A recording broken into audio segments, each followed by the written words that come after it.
Welcome to Paranormal Heart, a place where people can talk about their paranormal experiences. With your host, Cat Ward.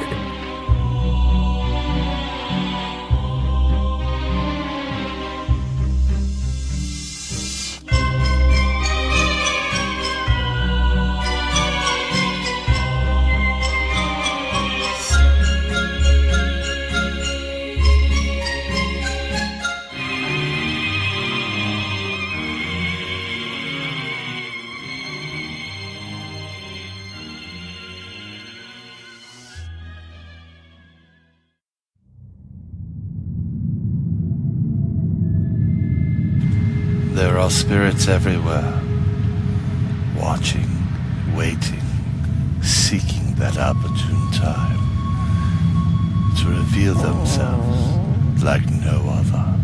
They fill our worlds with so much. Seriously? You didn't just do that. You farted on the promo? What's wrong with you? I thought you were a professional. Go away. Go. I got it.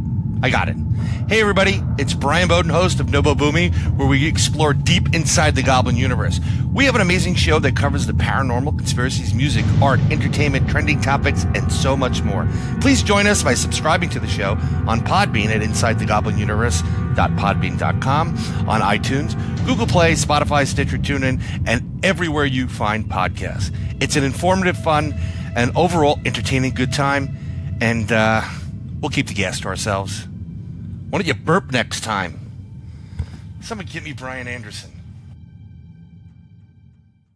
I've got an amazing set of people here with me today, and we're doing an enormous roundtable. And I want to introduce everybody, but I'm going to have them introduce themselves. I'm going to start with you, Sir Bryan Bowden. Tell everybody about you really quick and your podcast. Bryan? Oh, he was muted. Okay. He's muted. Can you hear me? We can now. Nope. No. Yep. I think he's cutting in and out. Yeah, he is. How about now? Yep. Yes. Okay, good. Now we know how to edit. Jesus Christ. Bryan, my name is Bryan Bowden, and I have a podcast called NoBoBuMe, where we explore deep inside the Goblin universe. It's on Podbean. We're also having a couple other podcasts. We're going to do Portals of Perception and Sideshow Safari coming up, along with some Inside Goblin universe stuff with a special co-host that people may remember. Awesome. But thanks. Yep. All right, Mr. Jonathan Mallard. Ghostly greetings from the oldest city in North America. I'm the host of the Newfoundland Paranormal Podcast, your monthly paranormal variety show. Thank you for having me. Miss Cat Ward. And I am Cat Ward, host of Paranormal Heart. You can find me on Podbean and a whole bunch of other places. And Miss Sysco Murdoch. Hello. I'm Sysco Murdoch, and I am the host of Journey Through the Gate Paranormal Portal podcast and co-author of We Are All Children in the Wilderness of the Afterlife. And we just basically delve into the many wonders and layers of the paranormal and have a great time. And I'm really glad to be here. Thank you for inviting me, Justin. Well, thank you for coming on. And for everybody out there in the listening world, today is that we are recording, which is January 14th, is Sysco's birthday. So everybody here, we're going to sing a quick happy birthday. And here we go. Happy birthday to you. Happy birthday to you.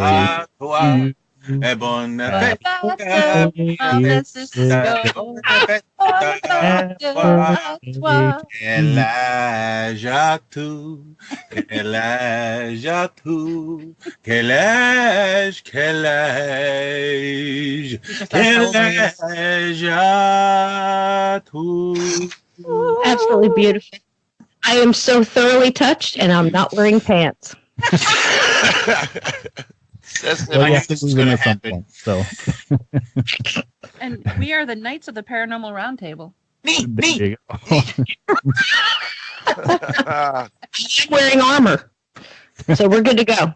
You're wearing armor but no pants. That is awesome.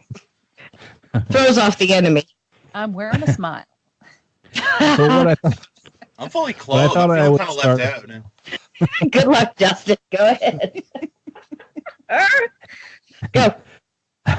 what I thought I'd start us out with today is something that's actually just been in the news recently, and that is China shooting a rover to the dark side of the moon. Now, there's been speculation about the dark side of the moon for years now, and I have my own opinion on it. But, John, I wanted to start out with you about what your thoughts are on, do you think we're going to find something there? Are they just pretty much mapping out the other side? What do you think's going on? It's just a pissing contest, basically. We can do it. We can do it better than you. That's all that is. I don't think there's much to it. Dark Side of the Moon. It's just a great song. I'll leave it at that. Brian, what about you? Well. China's not going to be second fiddle to anybody, and they're going to do it better than anybody else did. So, they're just looking. It's something to be expected from China. I mean, they're very much into exploring, into learning more information about things. And I'm just curious about, there was a delay between them landing and the video cut out, and then they were there on the planet. So something must have come in that they shut down that feed for. And if you know anything about the dark side of the moon, there's supposedly a city there and a body and some other stuff. We were told not to go back, but I guess they wanted to order takeout. So there they are. Kat? Yeah, I agree with them. It's kind of like, yeah, we did it. I don't really have much of an opinion on, because I have to be honest, I haven't really had the time to read much on it. And what about you, Sysco? I'm kind of in the same category as the guys, and Kat as well too. I'm kind of sitting in the middle of it. I mean, I heard about it and I thought, okay, right away you start thinking Pink Floyd. Did they find Pink Floyd? Right. Exactly. I can't get the song "Shine On You Crazy Diamond" out of my head. But other than that, I mean, I think space, obviously, to quote a famous show, the final frontier, I don't know what exactly we're looking for. Are we looking for another place to go because we're ruining this one so much that we have to go someplace else? Is it just, we're just, inquisitive and we just really got to know? I'm just not, I don't know. I just believe that there's more to the side of us, and probably right in front of our faces, that we need to deal with. I'm not against space. I don't want to go down that I'm against space. I don't understand, do we really have to go to like Mars, and, what are we going to do at the moon? What are we going to do? Right. Maybe you guys know more than I do, but that's a lot of money to spend. I guess we have to explore and we have to understand. But coming from a Native American perspective, I think there's a lot of stuff we don't quite understand here, and I'm really into more trying to get that under control. Maybe, I don't know. That's probably a Debbie Downer, but that's my thoughts. Maybe they ran out of cheese. Could they? Well, I mean, the Chinese money is their money. It's not the people's money. It's their money. So they do what they want. There really isn't a cost involved in it. The only cost that gets involved is when they're printing up all those Chinese menus. I mean, and that one guy has to go to every house that's there in the moon and drop them off. And that's an interesting perspective, because now that you kind of bring that up, I mean, they are extremely overpopulated, maybe more than, maybe it's more, they are looking for that, another place to go, but I don't think the moon's the answer. Maybe it's just, a hop, skip, and a jump to something else. Who knows? Well, I guess we'll see. Well, I think humans as a whole right now are looking for other places, because right now we're polluting our planet worse than anything else that could. And, whether you want to terraform Mars, terraform the moon, put a base on the moon, whatever the case may be, as a human society, unless we start talking about peace and getting along, we're just going to destroy anywhere we go anyways. Beautifully said. That was my thoughts wrapped up into a sentence. Very well. Well, granted, Mars and moon are already destroyed, but Yeah, they're going to shake. The Earth is going to shake us off like a bad case of fleas eventually. There's something is going to come up. I mean, if you really get into science fiction, look at all the different things. I mean, has anybody seen the new Bird Box? No, I haven't. I've heard. I mean, I have a totally different view of that than my sons who watched it and we talked about it. And I'm thinking it's just quite possibly. I don't think it's aliens. I don't think it's really paranormal. I think it's more of a supernatural, natural, where the Earth has just found a way to get rid of some folks because we're just doing these terrible things. And I don't know that it can't do that in some way or another. I mean, we're evolving. I mean, nature evolves. Why wouldn't Earth? I mean, It's a spooky thing to think about. Isn't that what the elementals are? And if you get into the we call it the Goblin universe on the show, but basically it's the elementals. It's the fairies, the fae, the leprechauns, all the woodland creatures.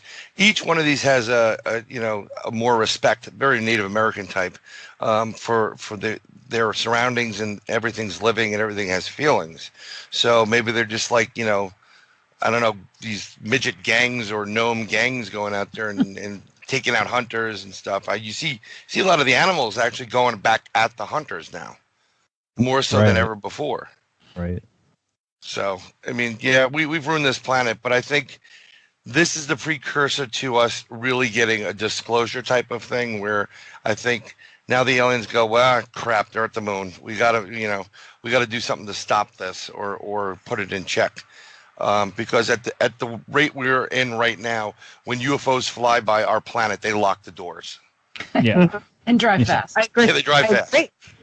I agree. I don't think we're ready for it either. I mean, if you really get deep into it, if you want to go ahead and allow that door to open in your mind where you say, okay, we can't be the only life here. I think we've got a long way to go before we get to the level of that higher intelligence where, I mean, let's face it, folks, we still kill each other here. We still have wars. We still let neighbors go hungry. And, if you want to get really into it, I mean, that's no way to continue a civilization. You have to go back to tribal. It takes a village and, care about each other. And I know that sounds like a whole lot of sap, but it's the truth. I mean, it's me, give me mine, and, you better not come over here and try to take mine, instead of trying to get along. I mean, we can't even, have you driven a car lately? Do you see what people are to each other? I mean, if you think about it, I think this is a very young planet in a lot of ways. I really do. And that's just my take. Well, I mean, how many of us have heard about the Georgia Guidestones? And, I mean, they're talking about the ideal population for this planet's like 500,000 people, right? 500 million people, sorry. That's the ideal population. And I know this is going to sound really bad coming from me, but I get it. Mm-hmm. We are overdue for a Wrath of God, life-ending type of event. Meteor or a Wrath of God. We have gotten out of control as a society. Doesn't matter what religion you are, what kind of person you are. We need like that whole Pillars of Salt crap to take place now, because there's way too many people here, hustling and bustling. They don't give a crap about anybody, and someone needs to set the record straight. I think Jesus is even afraid to come back now. I wouldn't worry about him. I've been worried about Thanos. I think this conversation is definitely headed towards Avengers, and I'd just like to say I'm looking forward to the new movie. There you go. So am I. That's it. Good night, everybody. You're all dead. Drop. I feel weird, Mr. Strange. Mic drop. But that's the truth, though, right? Yeah. I do have to say, when I first heard about the Chinese going to the moon, it reminded me of that meme that I saw, and I'm sure you guys saw it too. It's what if we actually came from Mars, we destroyed that planet, and Adam and Eve actually came to Earth, and the meteor that destroyed the dinosaurs is what Adam and Eve came to our planet with. And now we're just trying to go back to the moon because that was a hot vacation spot. And I started to chuckle, but then it's like, oh. Well, how would you explain the fossil record? I mean, come on. Well, yeah. Where's the fossil record on that meme? Come on. Well, if you read the Hitchhiker's Guide to the Galaxy. Yep.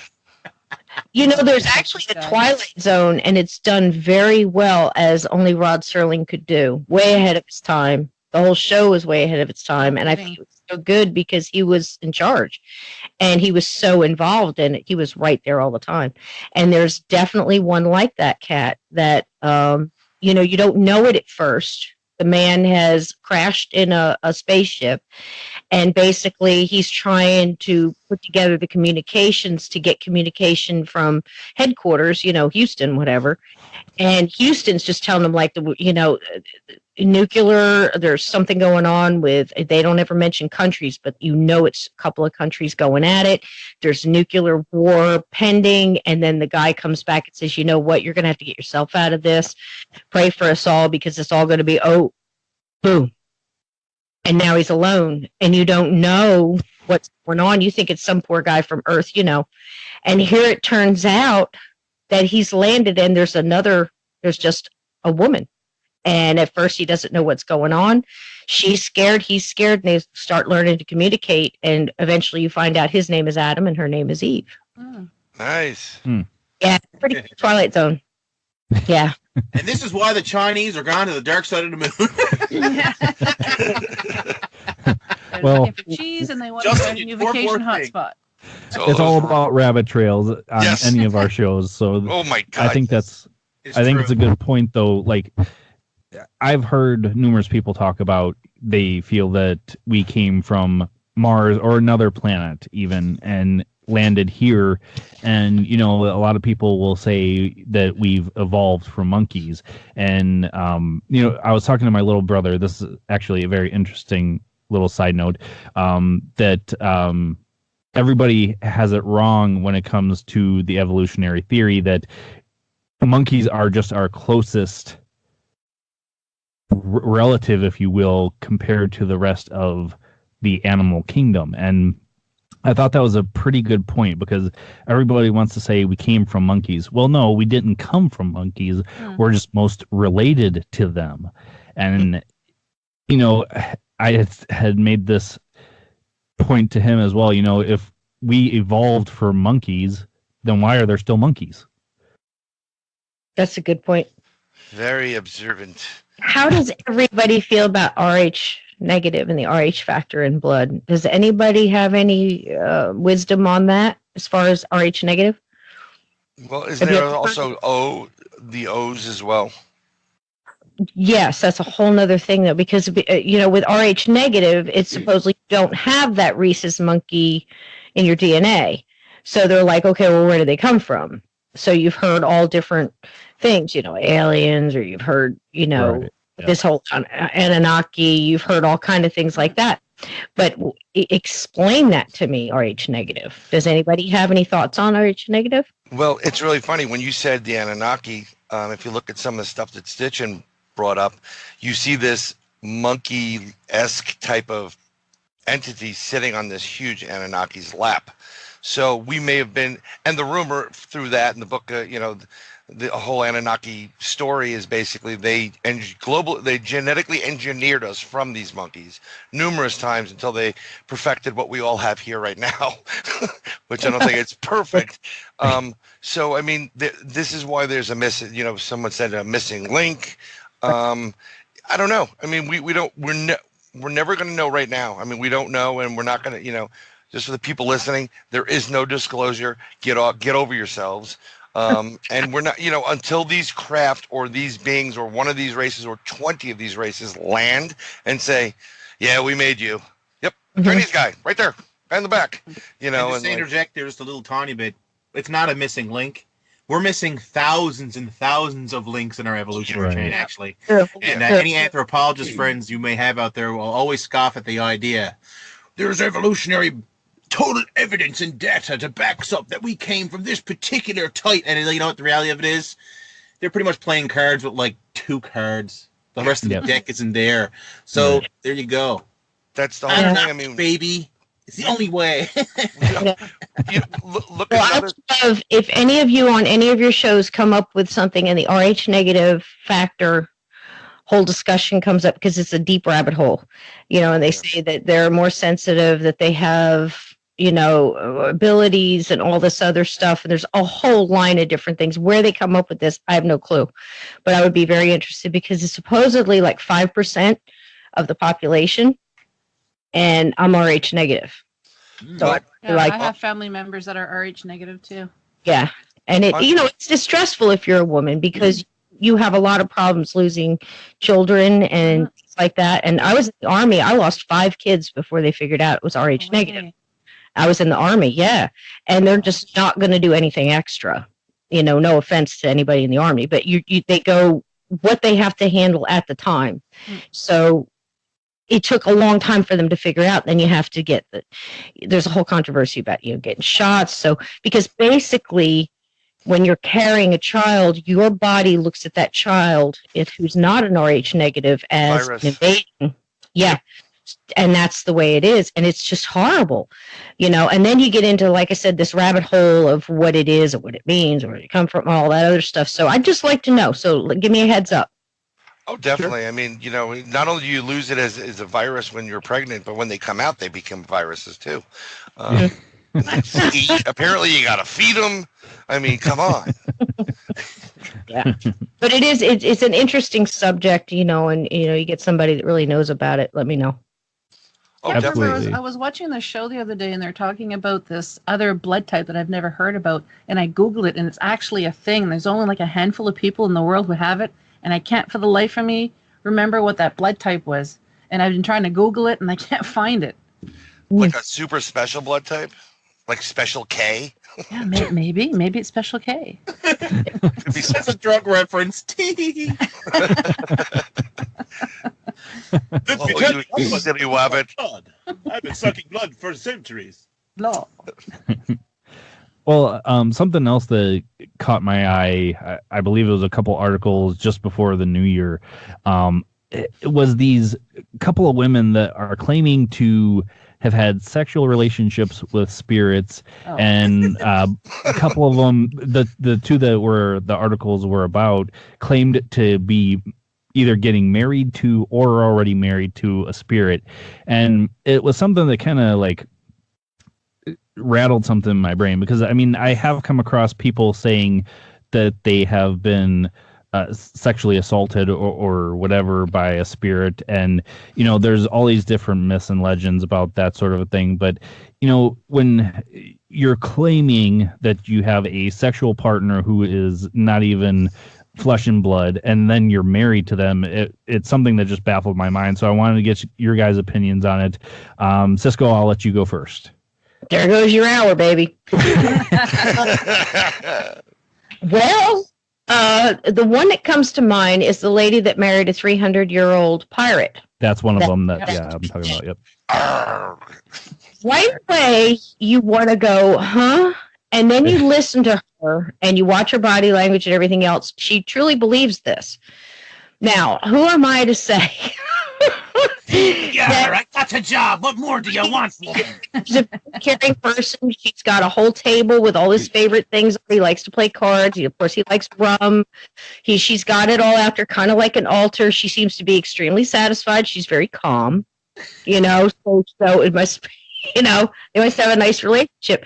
But, the first thing that came to my mind was the only thing present was the person marrying. Did you see the actual wedding video? No, I didn't. Well, you go back and rewind and watch the whole wedding video because it's something to see. But there's the gentleman that's marrying them on the beach by the jetty with the breaking waves, very romantic. And then there's this candle, and she keeps holding on to this candle. She's talking to the candle, and it's just a regular taper candle. And my whole thing, I'm looking at it and go, lady, you should have married a bigger candle. You take this woman to be your lawful wedded wife? Just a sad ending to this whole thing is they're divorced now. Yeah. Does she get half the ship? I don't know, but you know what? All kidding aside, you've got your, the whole thing with the entity. Think about it. And that certainly was not romantic. That was more of, and you know what? I've studied that, for a long time. I've read her history. It was before, it was during, and after. There was something going on there. I don't know what. But you've got your whole succubus. You've got, the whole thing. Is it possible? I would say yes, but I don't think they're human entities doing this. However, there are plenty of cases where a ghost gets inappropriate with somebody. Oh, yeah. I heard that. As far as being romantic with one, there's plenty of books written about it, and they sell like hotcakes. So I don't know. Marion, somebody, that's just. Well, don't we have the host of this show? Didn't he get touched in an inappropriate way at someone's house? Yeah, it was something else, but it wasn't so inappropriate that I'm like, oh no, I've been sexually harassed. No, but it's Me Too movement. Me Boo movement, you mean? Me Boo. Yeah. Boo too. Jonathan Bryan will be here every Monday. Try the veal. I mean, they have people talking about aliens encounters in their homes as well. That type of intimate relationship. Here's the problem. Like Sysco said, these people definitely believe this is happening, but are we really to believe that this is happening? I mean, until you experience it, or have investigated it, and you can somehow put, quantify it. It sounds very Weekly World News-ish versus like reality. But Bryan, doesn't all of this, if you think about it? So honestly, just standing outside the box, and I'm sorry to jump in here again, but who am I to say? Because I've met people that really, they will not leave the house. They're not leaving. They could be going under. They could be, they're just so encompassed by this house and it's whatever's in there. They'll sit and they'll talk back and forth. And I mean, I've had communication with the dead, so I can't say that they're not. And if they do have some kind of a relationship, or maybe it's a past loved one who's passed and to stay until that person.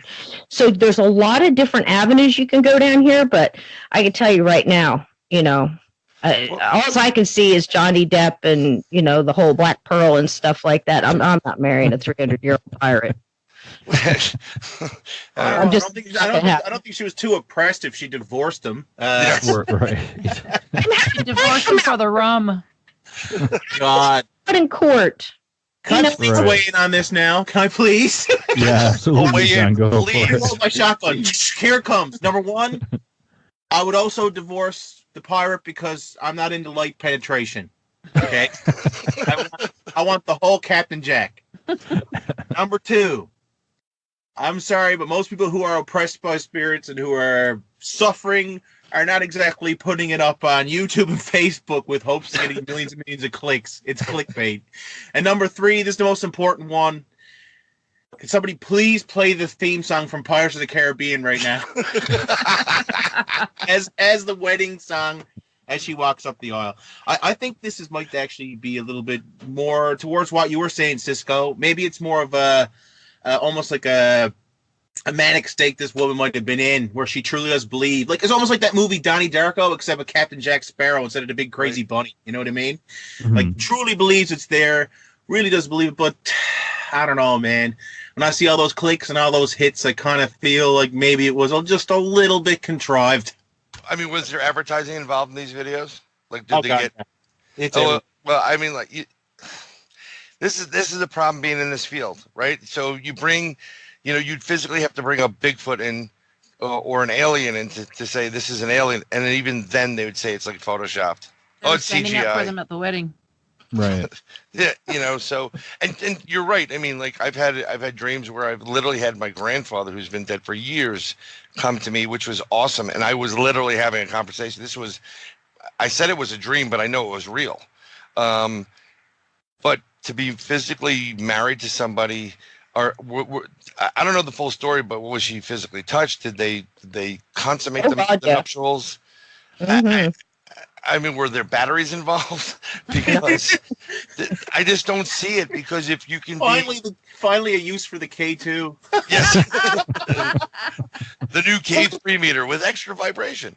Like I said, Bryan, if you look at the entity I mean, I don't know how much of that you believe, or if you read the book, or if you did the study before, during, and after. Like I said, there's she left and it kept following her.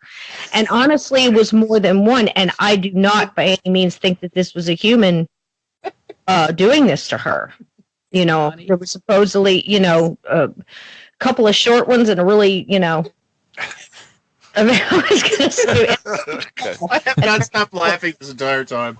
It always has to come to size, doesn't it? Yeah. I found it strange when I first read this, because I used to do the weird news, like you guys know, for Arizona Tramps Network, and one of the weird news segments I did was this woman who married the 300-year-old pirate, and so when I saw she got divorced, part of me was kind of like, oh, but yeah, poor thing. I thought those two were going to work it out. But it's a Chinese tradition that's been around for a long time, where they actually will marry spirits. They'll marry a deceased individual, and the practice is still done today, if memory serves. But no, is it symbolic? Is it a symbolic marriage? Yes. Or is it a real marriage? I mean, you know, I don't know. It's just, I believe it might be like an arranged marriage type thing, that if it doesn't happen, they'll still marry the spirit, that idea. I think that's what it is. I could be wrong, but so I've heard someone talk about this before. I can't remember who. Oh my God, I can't remember who was talking about this before with me. This kind of reminds me of that old Star Trek Next Generation episode where not Deanna, it was the doctor. She decided to stay on this planet because every woman in her bloodline married a spirit, but it was actually an alien that was. Does anybody know that episode? Yeah, I think I know what you're talking about. Yeah, and there was actually this entity that was, because these women had a rare energy signature or something that this entity needed, so they would get married, and yeah, it kind of reminds me of that episode. Golly. Yeah. Well, okay, let's go with that theory there. So, is there a point where these spirits, when you pass from the physical shell to a spiritual being or entity, whether you go up or stay or whatever, do you get so good at manipulating the energy that you can physically manifest for those very few moments or for however long? You know, maybe that's the case. No, I'm just saying, like, maybe that's the case, because otherwise I'm just thinking, like, who's our psychologist or psychiatrist? Because, you know, I think she definitely, I think it's like Jonathan said, it's like clickbait, and it's very unusual. It's like selling the ghost in a jar on eBay, you know? Right. I actually had someone, because wasn't she? Didn't she dress up as a line of business? She dressed up as a pirate. I can't remember what it was. And what's that?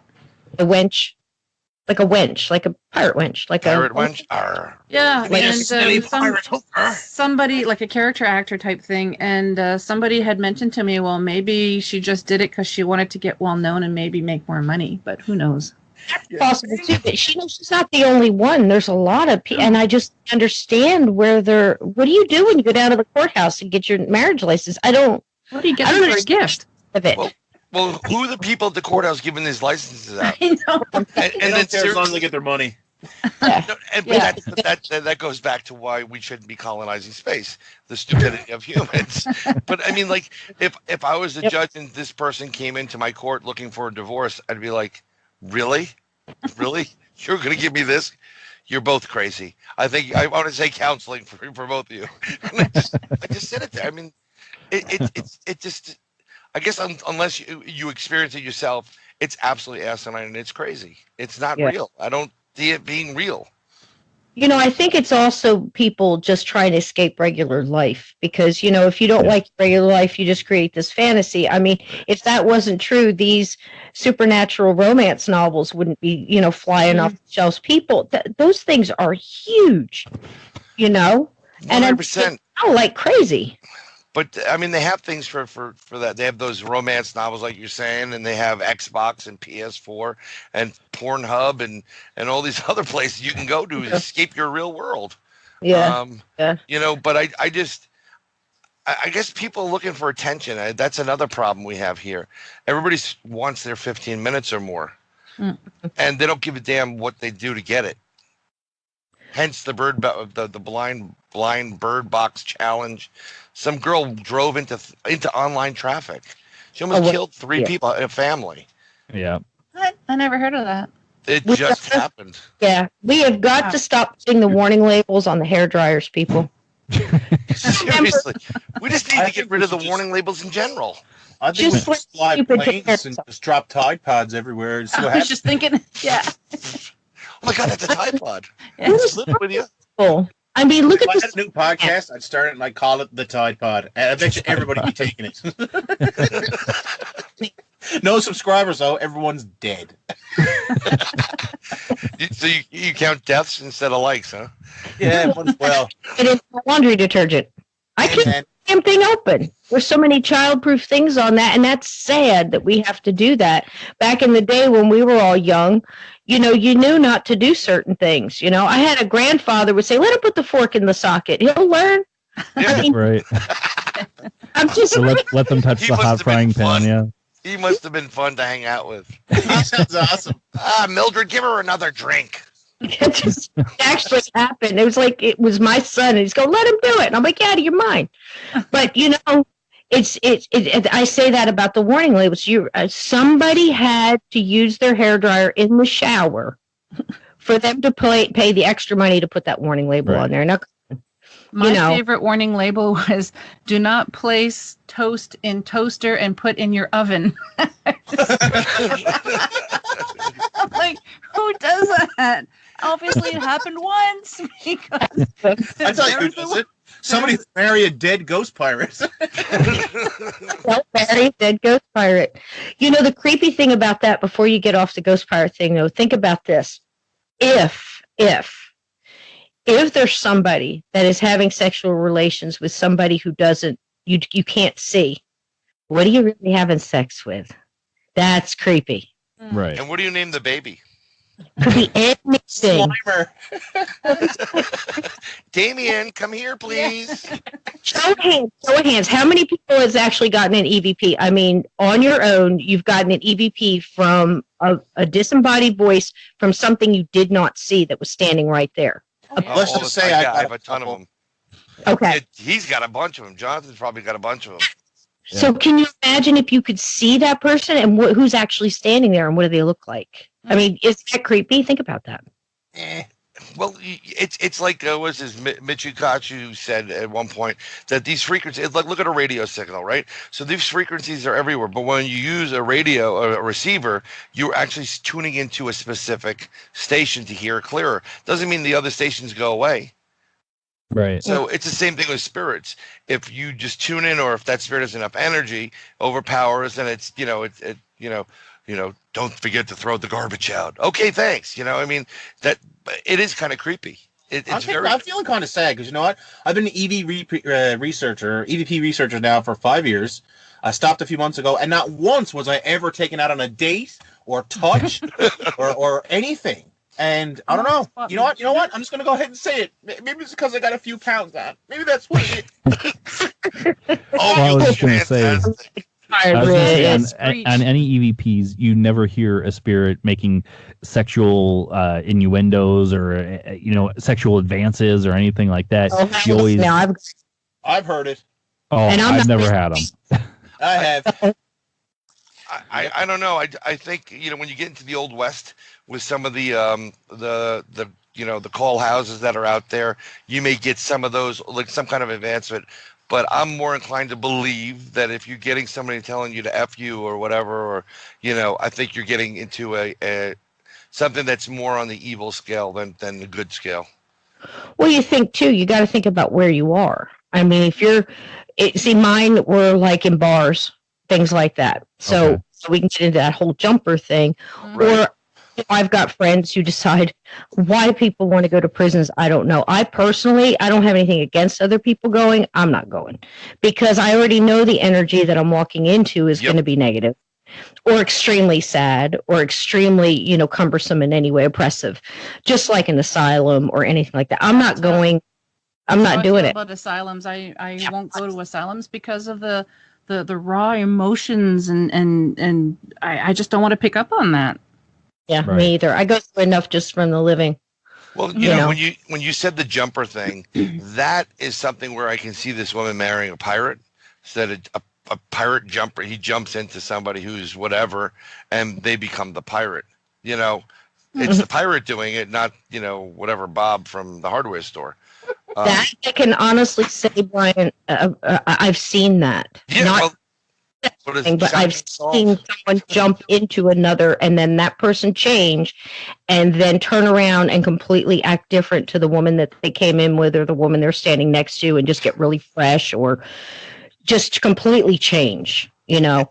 And if you try to tell that to the person that they're with, they think you're absolutely out of your mind. Right? Yeah. Yeah. What you gonna do? You stand back and you watch it. You know, but now that I know this, I can be really rude to everybody in my family. Oh, I'm sorry, I always jumped. And not in a good way. Oh, I always jumped right there. Well, you know, you talk physical. I mean, what's the difference between, you know, grabbing somebody's butt or, you know, punching them? Because I know a lot of, you know, well, a lot of jumpers, multiple that just hang out, you know, like for the taste of alcohol or the drugs or the atmosphere, or like the one that hung out in the bar. I was in a bartender for like 4 years. He liked the music. He liked to play pool. He liked to, you know, shoot tequila and, you know, start a couple of fights or go down the bar and like grab everybody's butt and see, you know, the lady turn around and smack the guy who has no idea why he's being smacked. I've seen it. Yeah. I've seen it's crazy. You know, that could story, be that guy's heaven, by the way. That story you mentioned about the jumper reminded me of the movie The Fallen with Denzel Washington. Ever see that one? Oh yeah. That's what that reminded me of. That's exactly what it's like. And I mean, there was time. Creeped me out. See it. Yeah. Well, I actually tell that story. It's shot of tequila, no salt. And that's how I knew it was him, because the people in the bar would change from their personality. And before you knew it, he would say, he or she, because I saw him jump into an old lady once, and that was fun. But he said, the old lady ordered a shot of tequila. Shot of tequila, no salt. And I actually, the bartender, it's in my book. I swear it's happened. I'm leaving. I'm in a hurry, and you know, you're counting out your tips. You know, your bartender. You know, you come in, you do that break, and she takes over, and I'm ready to go. I got my purse and everything. And the little old lady, was sitting down at the end, and she was with her friend, and she got up and she came to the bar, and she looks at my friend. She says, "Shot of tequila, no salt," just like she always did. And I looked at my bartender friend, and I said, "She's going to need change for the pool table." And I threw her a couple of quarters, and I left. Because he always did that. He would say, "Shot of tequila, no salt." He would do the shot, and then he would, you know, start rifling through pockets and going through things and you know, wanting change for the pool table. He would go play a couple rounds of pools. He would play usually one of 3 songs, and he would start a little trouble and then back off into the kitchen. The doors would flutter, and it's nuts. But you could see a gray mist sometimes, not all the time, but sometimes you could see a gray mist like going down the bar, like he was trying to pick that person that he, you know, that had, you know, an oppression or a depression or an addiction or somebody, I guess, I don't want to say weak, but had a weakness that I guess it could jump in, just like the movie Fallen you just said. I don't know if you guys have ever seen that, but that's pretty amazing. Yeah. I think that, well, I try to stay on the fence when it comes to like possession type stuff, because I honestly don't know what is really jumping into people. Is it human spirits? Is it evil demonic type spirits? Is it something else altogether? And a lot of people will jump straight to the demon thing, and it's like, okay, and I get that, but at the same time, you know, it's hard to fathom anything being in your body and you not being in control of it. 100%. It is, and you would think, and you would honestly want to think that nothing like that could ever happen. I honestly don't know how to explain it, and I certainly didn't believe it the very first time that it happened, and it didn't take me, it took me a long time to come to the conclusion, and I have no backstory on it. I don't know who. I assume it's a guy, just because of the mannerisms and the way the body's language would change in the people. And he definitely had ways about him, like if they were wearing long sleeves, if it was long sleeves, he could push them up, or he would unbutton them and roll them up if it was a guy. It's just so weird. I can't explain it, but I really think this was a human spirit who just didn't want to leave that area. You think it was a soldier, Sysco? I don't know. It's possible. I really don't have a backstory on the guy. He never spoke to you like, "Hi, how you doing? Good to see you again." It was always the same MO. Shot of tequila, no salt, change pool table, and he would say things short like "pool," or "change." It was so weird. What do you do? I felt bad. Like, what do you do? Go up to what do you do? Say, "I'm sorry. The reason you have such a bad headache right now is you were just jumped by this guy who kind of hangs out here, and he just wanted to use your body for a while." What do you? I could just see that playing out right now, and it's probably not going to be good. The nicest thing I could do was not charge them for the tequila, because I figured they didn't order it. Well, who's been on an investigation, and I've seen some of your co-investigators possibly in the breach of a not a possession, but or spirit entering. I mean, I've seen it, and the telltale sign right off the bat is it's in their eyes. Yeah, I was about to say that. It's 100% in their with an eyes. old partner of mine, and that did happen to him in one of the houses we were in. It was interesting that it wasn't really. See, with me, like this is another reason why I think that ghost part thing is so full of it, because it seems to me a lot of the things that come through in paranormal are usually, for the most part, when you're investigating, very subtle. And like with Rob, I can remember very clearly looking at him. I was like, "Yeah, all right, man." He's like, "Yeah, I just feel a little bit off here." And I remember looking at his eyes, and his eyes were like looking down to the floor, and they were like glazed. It was weird. And it wasn't. I know Rob pretty good. I knew in that moment he wasn't himself, right? And I can remember talking to him a little bit, and it was like it wasn't that he didn't want to talk to me. It's just that he kept looking around and feeling weird, and I knew there was something up, right? And that was pretty much it. But I even said to him after, I said, "Man, like there was one point of that night, like you were acting really friggin' weird. Like what was up with that?" He was like, "Yeah, man, like I don't know. Like I felt like I was falling." He said to me, he had that feeling he was on an elevator. That's what he told me. Like that feeling you get when you get off an elevator and you feel like you're still on the elevator. Yeah. Well, he had that feeling after the investigation, and I was like, "Man, like, you think something happened?" He's like, "I'll be honest with you, John, I don't believe in that crap." Right? And I was like, "Yeah, okay, bud." And then, but I'm telling you, when I looked in his eyes, it was like, Well, I don't know how to describe it. It was like it wasn't his eyes looking back at me. Yep. It almost happened to me on an investigation. We were setting up the equipment. Sorry to cut you off, Johnny. That's okay. I love that. Women cut me off all the time. I am married, you know. No, we were setting up, and I'm trying to set up the camera, so I've got the cables, and all of a sudden I had this really weird feeling, and our lead investigator, Katie, came up to me, and she's looking at me. She goes, "Are you okay?" And it sounded like she was way down the end of the hall, and all I could muster was shaking my head, no. And she goes, "Something just passed through you." And I shook my head, yes. She goes, and I'm big on carrying selenite with me, and I didn't even have it on me yet. She goes, "You need to go get your crystals. Go get it now." I just dropped the cables right there and ran to my case, and I shoved out. I usually just keep one piece. I had 3 pieces in my case. I just shoved my pockets with them.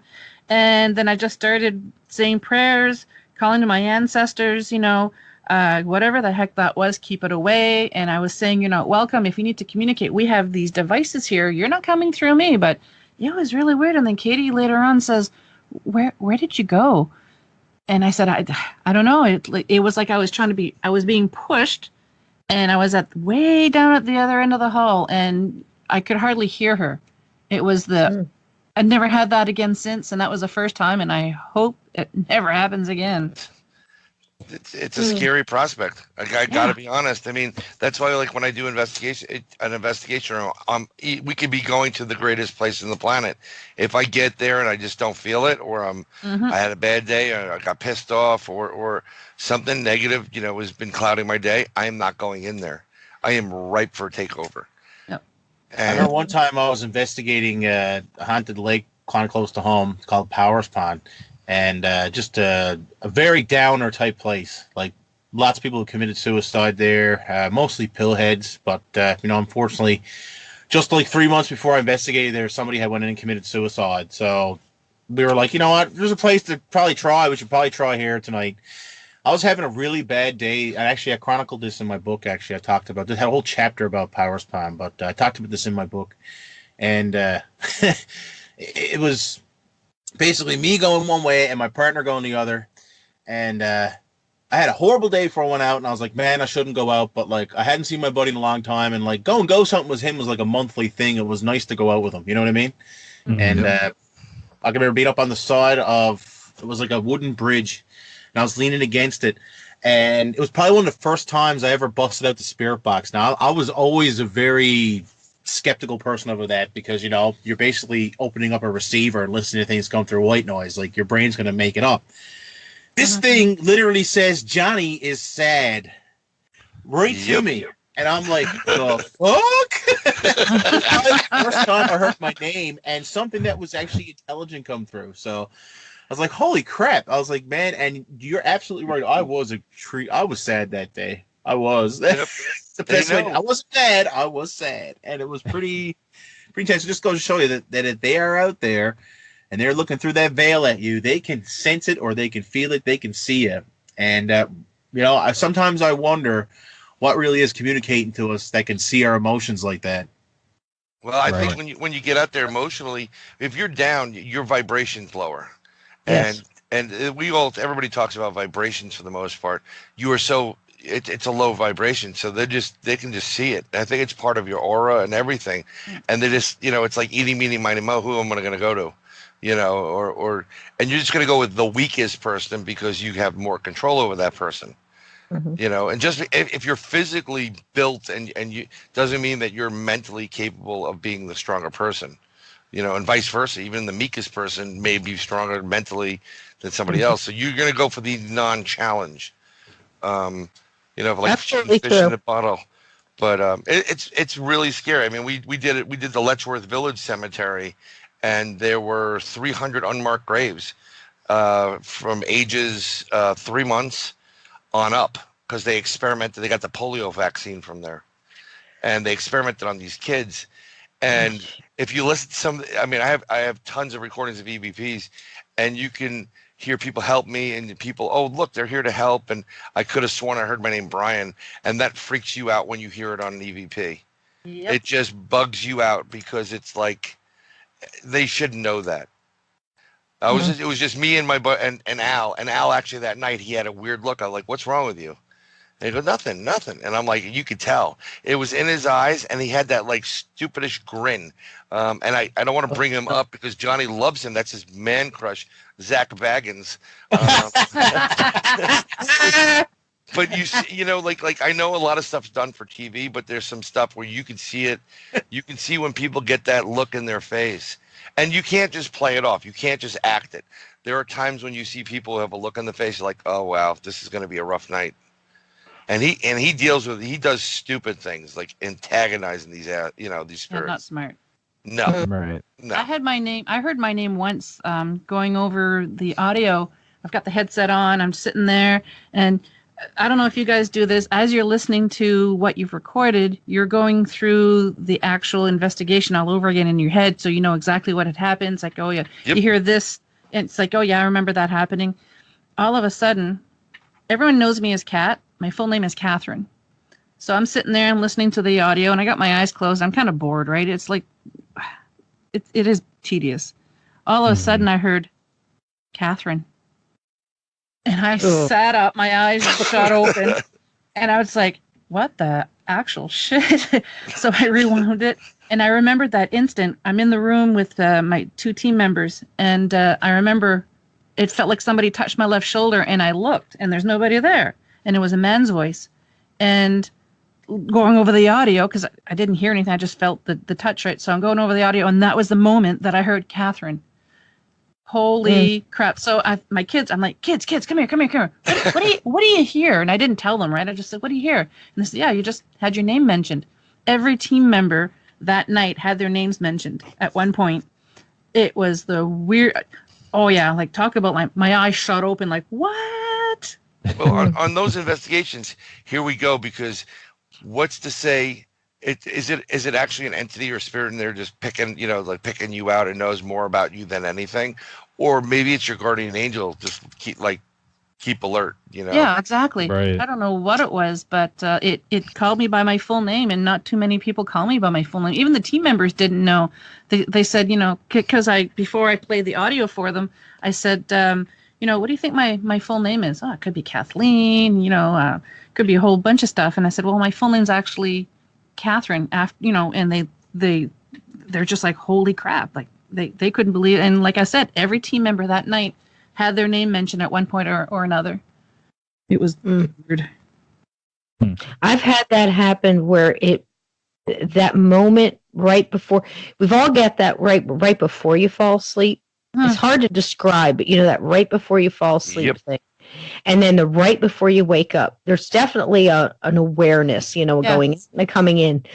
And this one morning, I always lay on my side looking towards the wall, and right in front of my face, and I mean close enough to feel breath.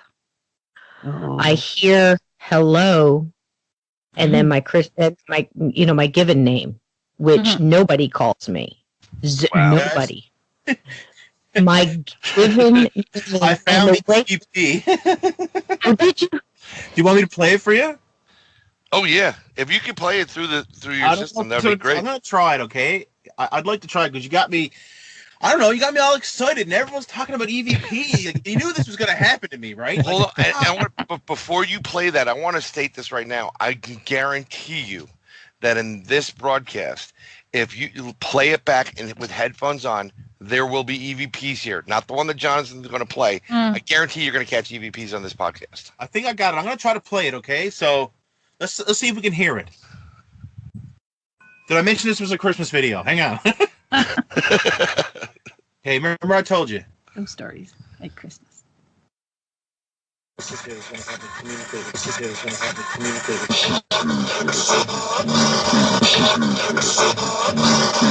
So you'll hear me talking, but you'll hear Johnny is sad in the background, okay? You hear me talking. I'm actually talking over it. Just listen one more time. Oh, in the background. Doesn't really do it justice. The other one I had was a bit more cleaner, but you got it. It's a lower end. It's weird. It's in the deep section, and it's just low below that. It's a lot higher. Yep. Yeah. Want to hear it one more time? Yeah. Sure. Maybe I'll turn up my radio. Okay. I hate spirit boxes, by the way. But I know. Listen, man. I used to be really smart until I started doing this. Like 6 or 7 hours straight of. Oh my god. Bugger. Okay. Once again, we'll hear the music too. It was a Christmas video. It was on.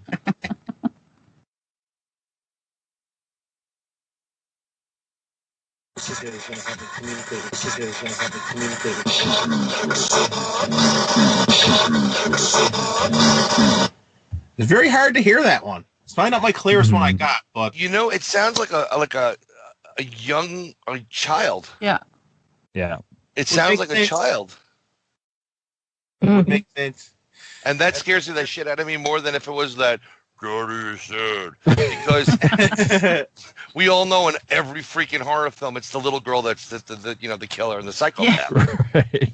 The little 7-year-old girl. I'm telling you, if I go into a building and I hear like a little girl, you want to play? I'm out. Nope. I'm gone. I'm done. Well, that's the funny thing is, everybody wants to associate children's voices with something evil, demonic, whatever. And, then you have to really differentiate. Okay, is there really a child spirit here, or were we being goaded into something with whatever it was? Both can be true. Both can be true. Right. The craziest case now, as far as equipment, and I've said this multiple times, I don't understand equipment. I don't understand what makes it work. So I don't really understand what's using it and how it's using it to make it work. If you understand what I'm saying, I'm no tech person. When I went to Gettysburg the last time, just recently in this past summer, And I got the chance to go in with KSPS from they're out of Pennsylvania. Great guys, a lot of heart, a lot of tech, a lot of understanding, a lot of good chemistry, just a great team. And I was invited to go into this dark cellar in the middle of Gettysburg. Sure, why not? So, so like all us nuts, I go. And I got a chance for the first time to be around a lot of tech and equipment. Now, they've got the one, I don't know the name, so forgive me. They've got the screen that's got the stick figures. It's the Connect one. It's the, yeah. Okay. That's pretty interesting stuff, but that it is. And they had that. So that's one person is manning that. Then, of course, we used the flashlights. There was 3 flashlights, and I guarantee you, when we said turn them on, turn them off, all of them either went on and all of them went off. It was amazing. Then we had 2 people, actually one person with 2, in their hands had the app that would spell the word. Mm-hmm. Yep. Ovulus. Ovulus. I guess. Mm-hmm. And then there was the round thing with the lights that kind of looks like a smoke detector, but it's got Red lights spot. around it. Yes. I'll And then- take Disney for $500 now. Exactly. Okay. Sorry.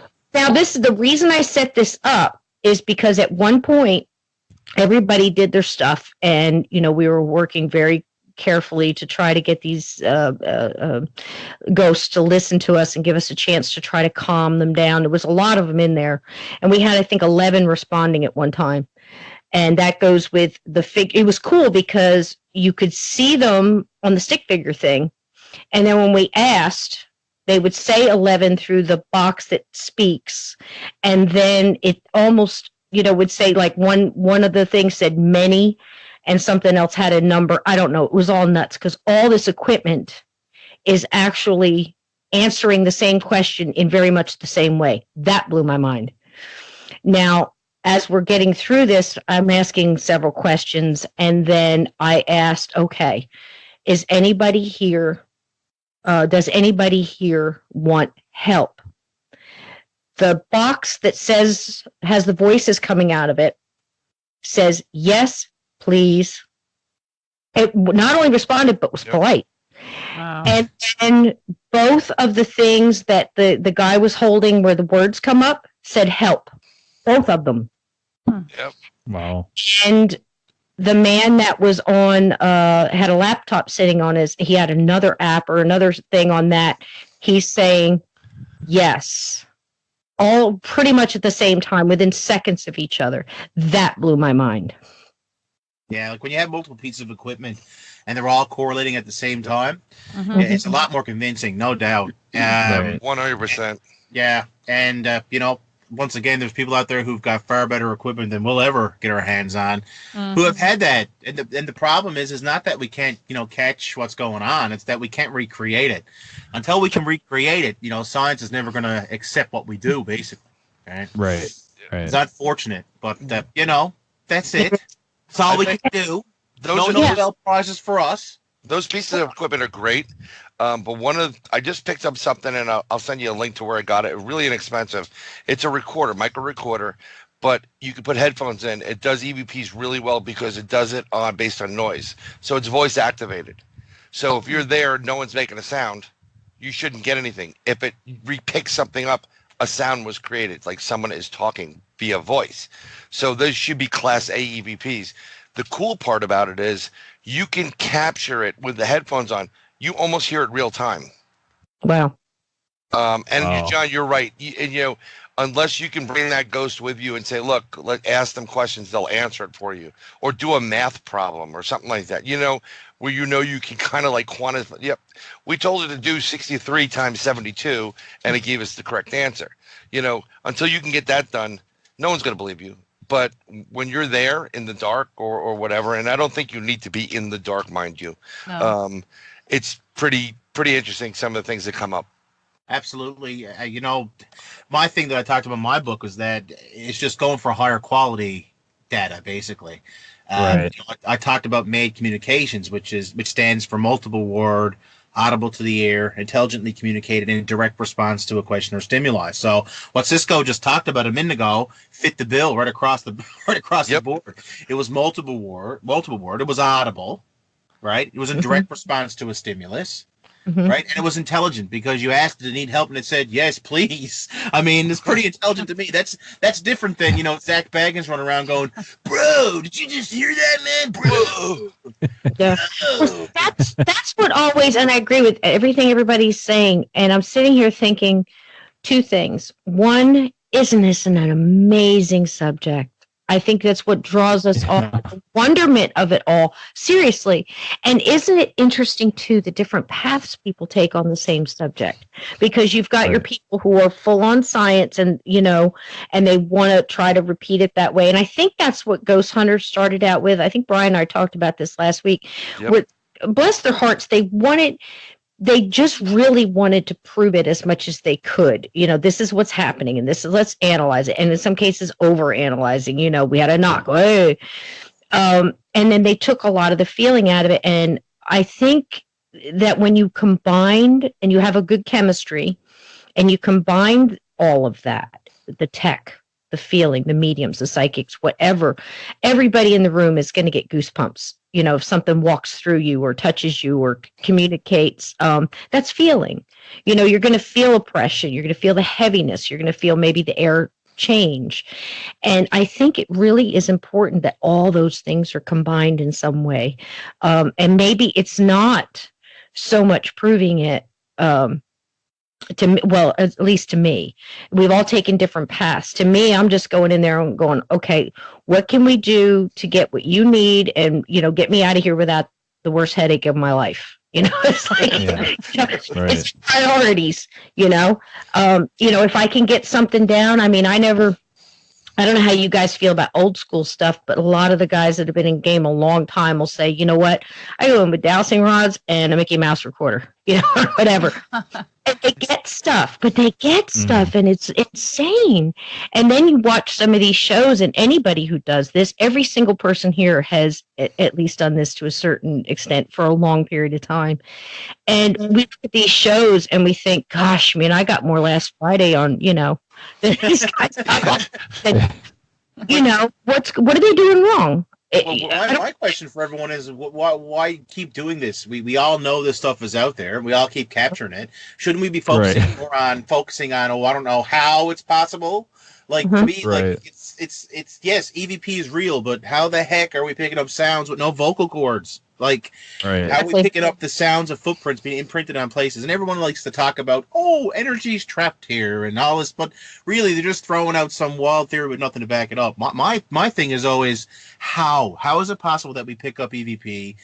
Where is it coming from? I gotta say that. If we can find out where it's coming from, and I think that's the main thing, looking for those telltale signs, like how this exists. And isn't it interesting that it's almost always EVP that people capture? Very rarely do you see anything, right? Very rarely. And I think that might be a big part of it too. And it makes sense, because what is sound? It's vibration. Right. Yeah, but isn't that a form of energy though? And I know you may not like that energy, man. Like a lot of people are using the energy analogy, but it's the truth. See, all this stuff correlates. It's not just the spirit world, but when you get into other things like the cryptid side of it, like Bigfoot or Dogman or werewolf, whatever you want to call it, and aliens and UFOs, we're still talking about energy and the manipulation of energy, and also dimensions. Because who's to say? I look at it as, I live in an apartment, right? So I have an apartment. I have people below me and next to me, and literally you can hear their conversations. It's the equivalent of an EVP. Maybe because our dimension is so close to some other that dimension, or the veil is so thin that you're picking it up on the other side. It's kind of like that they're yelling through that way, or maybe they actually are manipulating the energy.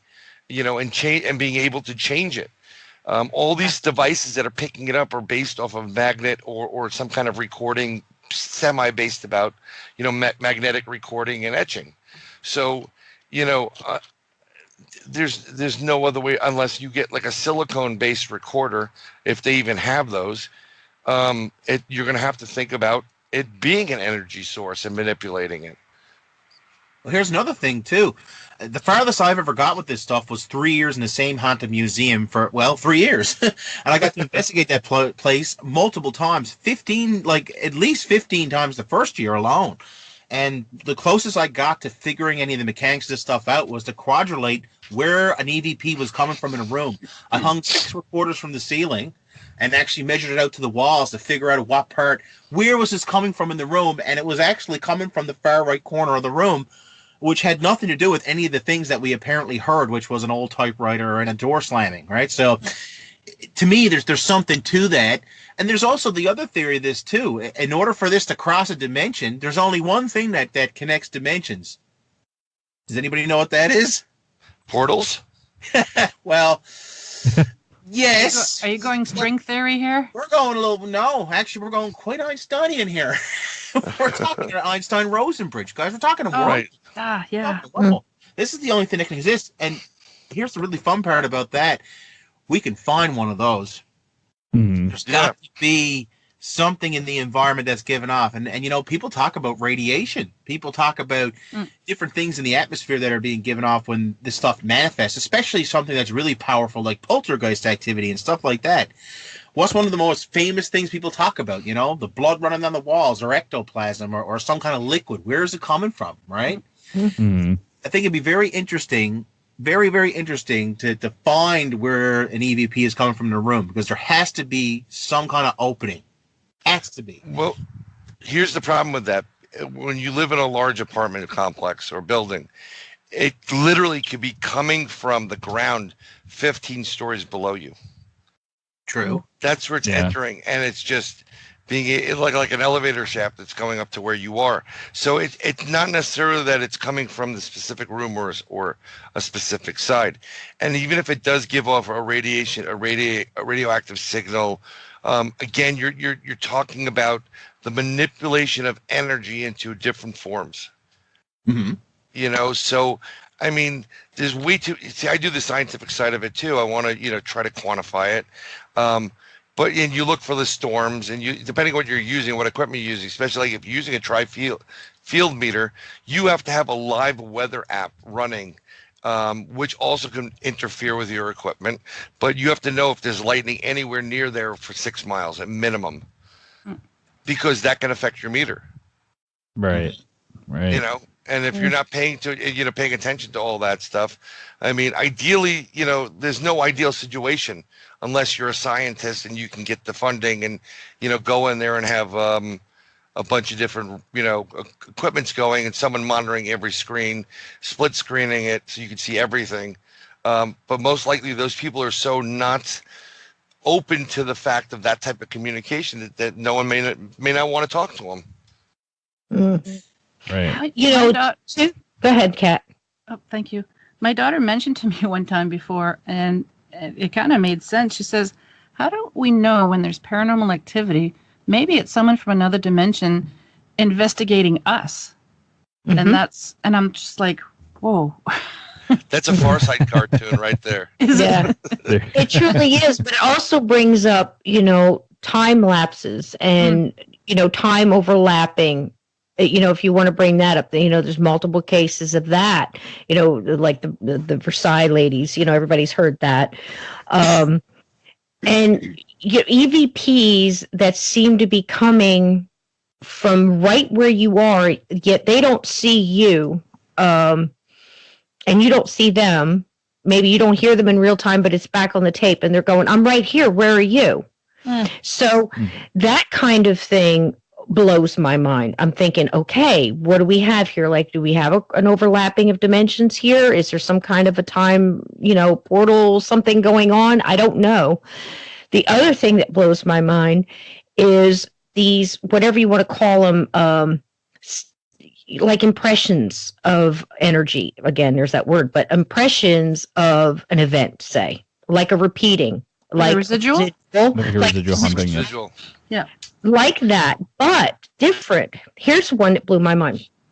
Lady moves into a new apartment, and down the hall, right by, I guess what you would call, where her front door is. What is it? The room that the door opens into, the foyer. Room? Okay. Oh. Yeah, kind of like that foyer, long hallway. And she comes in. She's carrying the laundry, and all of a sudden she sees this woman. Like full apparition, she could see through it, but she sees this woman hit the wall and kind of just disappear into the wall. like somebody pushed her. And that's what she sees at first. Another time she sees the woman actually like at the front door getting pushed. The door's not moving, nothing else. She just sees this apparition. Now she thinks she's being haunted by some woman who's falling through her wall. As time goes in, she sees it again, but now she sees a man standing there with her and actually push her into the wall, and he follows at her like he's going after her, and he disappears into the wall. This goes on for a while. She gets the investigators in. She gets all this other stuff. Now, they look into the history of everything. They go to the prior owners, and the prior owner looks like the woman she's been seeing.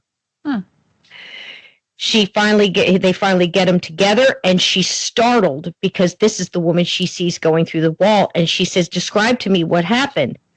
Well, her boyfriend beat her up a couple of years before when she was in that house, and he came through the door and he pushed her up against the wall and he choked her and beat her up, and then he left, and she was passed out on the floor. It actually happened. Yet both of the apparitions of these people were still alive. Wow. That's Almost, classic residual. yeah, almost like the intense emotion kind of made a recording. Right. Right. Friend Steve has one, the same thing. My friend Steve has one, and it's so odd to match these up because if you saw this, you would think you were being haunted by a little boy coming in a window. And he goes back to look at a childhood home, and he's talking to the guy, and he says, "Hey, did you ever have any problems? There's a little boy that haunts this place." Goes on, and after they're having conversations, he kind of clicks to himself when he says, "I see him coming through this window." Now, doggone it, if that wasn't the window he used to come climbing in when he was 11 years old to hide from his mom because he didn't want to go in through the kitchen. He snuck in, and he'd run up the stairs. And there he is, a grown man, and now his little boy apparition is haunting. I can't explain that. Well, I got a better one for you, and it's down by Sysco. And any one of us, if you came down to Manalapan, you would be able to see it. There's a church there, and apparently someone, I believe from the Revolutionary War, some soldier was in there and literally went to church. He was mortally wounded. He was in church, and he passed away there. And there's a blood spot that keeps coming back. They've sanded it, they've waxed it, they've painted it. It will reappear all the time, and it reappears over, I think over different times during the day. Yes, you can watch it appear. Got to tell you a ghost story from St. John's now, guys. It's got to happen. The oldest city in North America. Okay, so there's this beautiful church, the Anglican Cathedral. It is absolutely gorgeous. It's massive, and it's haunted as hell. Ha! So the story goes, during the construction of this gigantic church, which is probably one of the biggest in Newfoundland, actually, if you can look it up online, you'll be stunned by how beautiful it is. But anyway, there were scaffolders. They were up high, and one guy unfortunately fell to his death.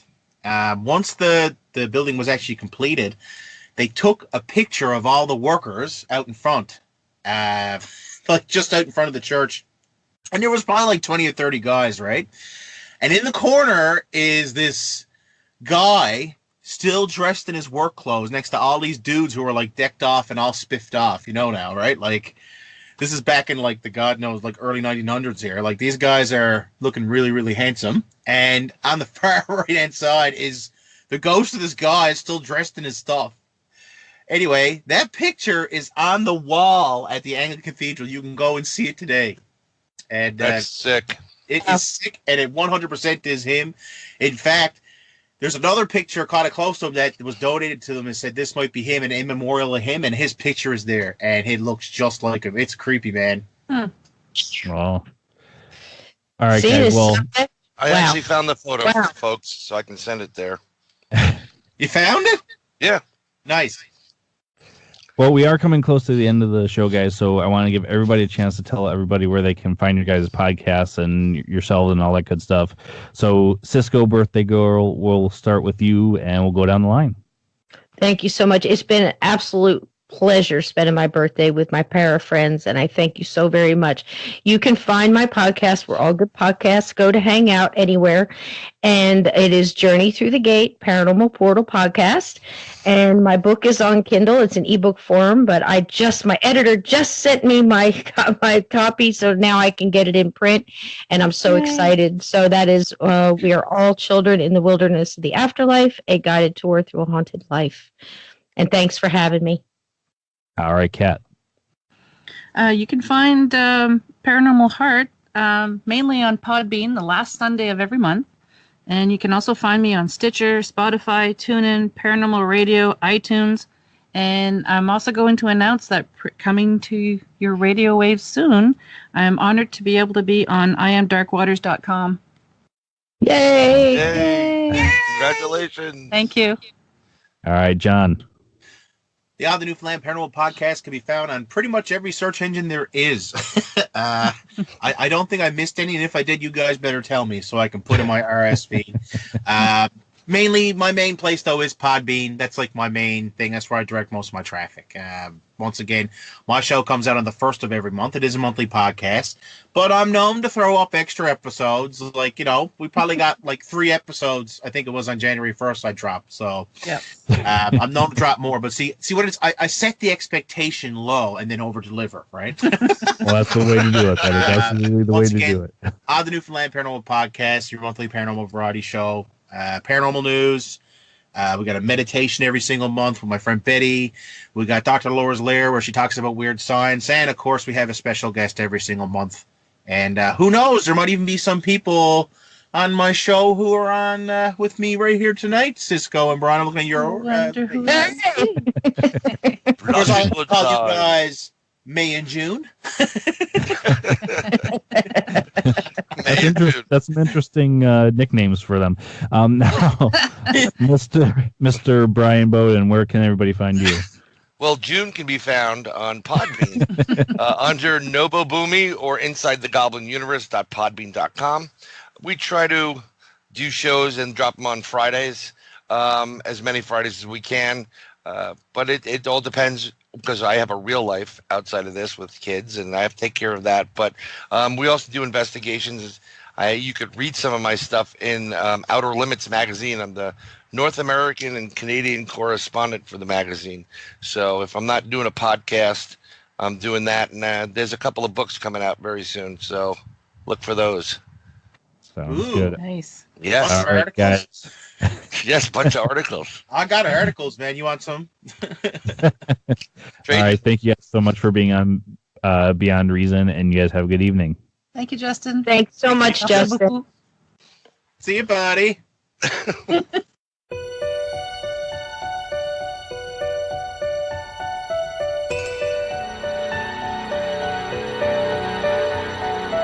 Well, we've made it to the end of another episode. Thanks so much for listening. Until next time, take care of each other. And if you'd like to be on the show or have questions or comments, just drop me an email, paranormalheart13@gmail.com.